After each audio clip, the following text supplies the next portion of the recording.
Hello viewers, welcome to KP natural cooking. మనం చేయబోయే వంటకం చిన్న చేపలతో పులుసు. దానికోసం మనం ఉల్లిపాయలు, టమాటా, వంకాయలు తీసుకోవాలి. చేపలను శుభ్రంగా కడిగి పక్కన పెట్టుకోవాలి. చింతపండు నానబెట్టుకోవాలి. గరం మసాలా కోసం మనం అల్లం, వెల్లుల్లి, దాల్చిన చెక్క, గసగసాలు, యాలక్కాయ, లవంగాలు అన్నీ కలిపి మిక్సీ పట్టుకోవాలి. అలాగే ఉల్లిపాయ, టమాటాను కూడా మనం మిక్సీ పట్టుకోవాలి. ఇప్పుడు మనం స్టవ్ వెలిగించి ప్యాన్ పెట్టుకొని ఆయిల్ వేసుకుని ఉల్లిపాయ పేస్ట్ వేసి వేపుకోవాలి. తర్వాత అల్లం, వెల్లుల్లి, గరం మసాలా పేస్ట్ కూడా యాడ్ చేసుకోవాలి. అప్పుడు మనం అందులో కాస్త ఉప్పు వేస్తే తొందరగా మగ్గుతుంది.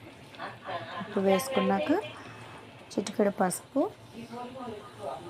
కారం మీ రుచికి సరిపడినంత. నేనైతే 2 టేబుల్ స్పూన్లు వేస్తున్నాను కారం వేసుకున్నాక బాగా ఆయిల్ అంతా సెపరేట్ అయ్యేదాకా గ్రేవీ వేసుకోవాలి. తర్వాత మనం ముందుగా కడిగి శుభ్రం చేసుకుని చిన్న చేపలు ముందుగా వేసుకొని ఒక 10 మినిట్స్ ఉంచుకొని మనం నానబెట్టుకునే చింతపండులోంచి పులుసుని సపరేట్ చేసుకొని పిప్పు అంతా తీసివేసి ఆ పులుసుని ఈ చేపలు వేసుకున్నాక మనం వేసుకోవాలి.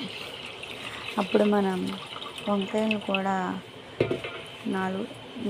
మీకు ఏ షేప్ కావాలంటే ఆ షేప్ కట్ చేసుకోవచ్చు. నేనైతే 3 వంకాయలా కట్ చేసి ఇందులో వేసుకున్నాను. వంకాయలు కూడా వేసి మనకి సరిపడినంత పులుసు వేసుకొని అప్పుడు మనం